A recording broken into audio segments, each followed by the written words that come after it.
So this is the empire that Netzahualcoyotl helps to set up, right? Protecting the world from angry gods by feeding them the blood of the native people, and building what was called the Athens of the New World. Okay. Tenochtitlan got all of the attention because it was a military power and it grew an incredible amount of food. Yeah. Right? With like all of the crazy stuff that they were doing there. It was the center of the empire. But Texcoco is where all of the art and engineering and architecture happened. It was the Athens of our little city Triple states Alliance thing. Yeah. And a lot of that, well, all of that really was Netzahualcoyotl. Because he gathered together all of these like friends and all of these younger people called the Tlamatini, the wise men. And he specifically set them to improving their scientific knowledge, which was a big deal. Writing and preserving poetry, and writing books on geography, astronomy, law, philosophy, right? He just sits them down and is like, okay, you guys have all of the resources in the world because we have stolen all the resources in the world. So you guys just do whatever you can do to make us all wiser, because he has this personal philosophy that you have to make the world better. His whole philosophy was life is too short, so you have to leave something or it's pointless. Nice. You have to leave something. So his contribution was, one, he was an architect and an engineer. He built his own hot tub thing, like overlooking the city of Texcoco. He built like a pleasure palace carved into the rock on the side of a cliff so that you could like look out over the view and everything. He built aqueducts. He built botanical gardens. He actually went out and changed the tribute from certain cities to be rare plants. Oh, wow. He's like, all right, you guys were giving us grain before. We're not doing that. We want pretty flowers. Grain is last year. I need flowers. I got all the grain I need. We've got grain. We've got water now. Now I need flowers. But yeah, he did all of these things. But most importantly, he wrote a lot of poetry. And it's really good. Like, to this day, translated from Nahuatl to English, you read it and you're like, this guy was onto something. I gotta admit, if I could spend the rest of my days hanging out in a hot tub amid my botanical gardens writing poetry, it's not a bad life. It's not a bad life. Especially after everything that he went through as a young man trying to survive in Aztec society. You know how brutal Aztec society was, especially if you were from if you didn't have family connections?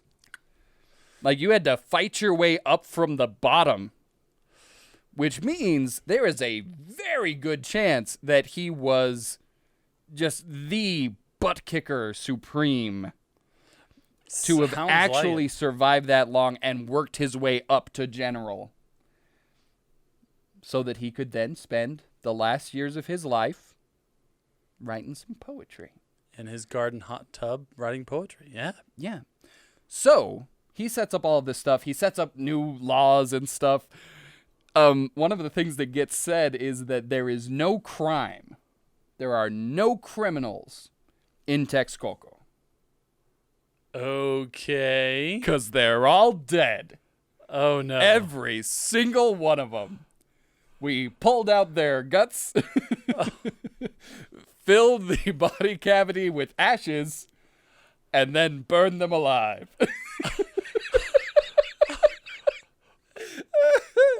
And that was for, like, things that today are not crimes. Jaywalking. Yeah, there were... Eviscerated, ashes burned. Yeah, I mean, or like... or like library books. Being suffocated under a heap of ash. Was Oh. one of the really common ones. Like he just... Oh, I mean, I have nightmares about that. But that was just his thing. Was like, okay, we've got our city back. We've established this empire. Now we need some law and order.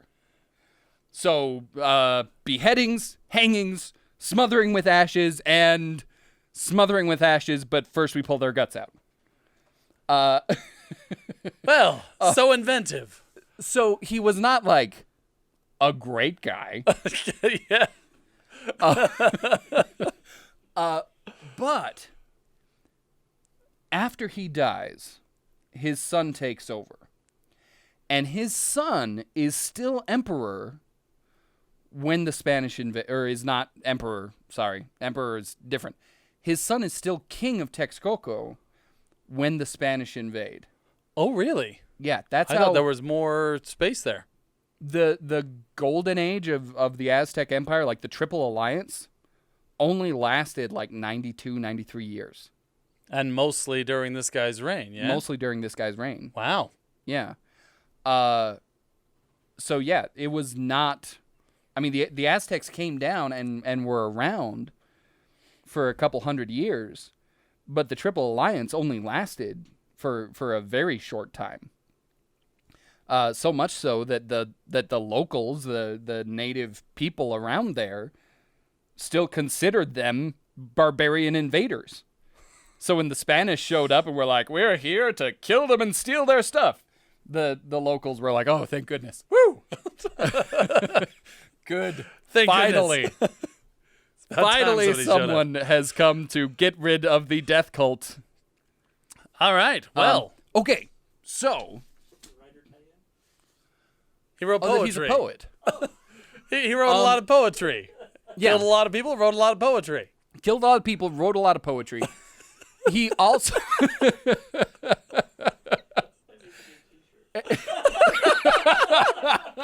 For those of you who didn't hear, Will in the background there just said that needs to be on a T-shirt. So whoever wants to kill a lot of people, wrote a lot of poetry. Yeah, Will pitching our new merch line. So yeah, he was responsible for a lot of poetry. He was also the patron of these massive libraries, which when the Spaniards came, Oh no! they burned all the libraries. And then when the conquistadors had passed, the Catholic priests came in and burned all of the like individual books. There was one account, supposedly, again, to give you the idea of the scope of these libraries, there was one report by, I believe, a Spanish monk who reported that when the libraries of the Aztec burned, the flames were so high, they were seen up to 200 miles away. And that would have been Texcoco. That was Nezahualcóyotl's city. Now, the destruction was so absolute that for almost 400 years, it was believed by the world at large that the Aztecs did not have a written language. Because the Spanish said so. Because the Spanish said so. They said, no, they don't have a written language. They don't have a written language. The world at large did not know and did not believe that the Aztecs had a written language at all. That's how absolute the destruction was. But a few things did survive. A few books did survive. And you had these priests that came in who tried to record as much as they could of Aztec culture so that it wouldn't be lost completely. And one of the things that they were able to get very accurately and confirm from multiple sources was the poetry of Nezahualcóyotl. Because everybody knew it. Everybody knew it by heart.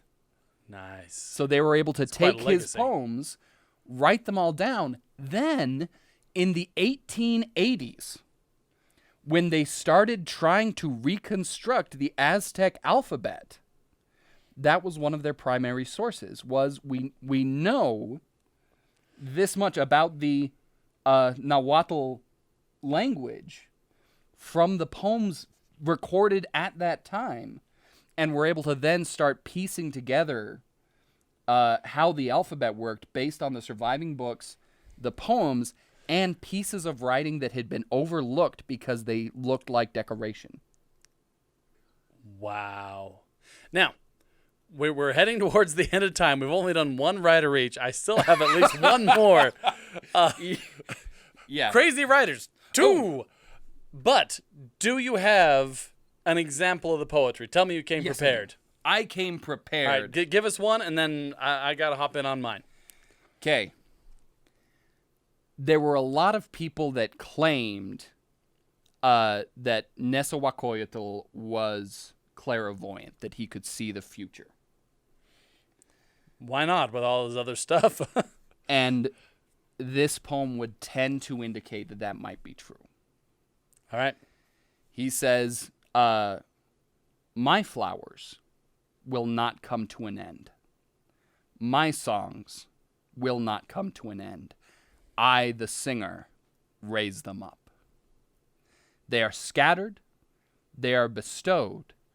Even though flowers on earth may wither and yellow, they will be carried there to the interior of the house of the bird with the golden feathers.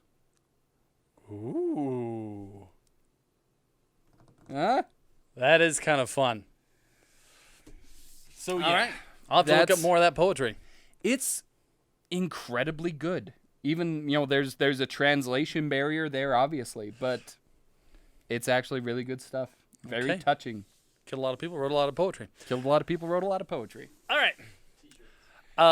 You could almost say it's got a lot of heart in it.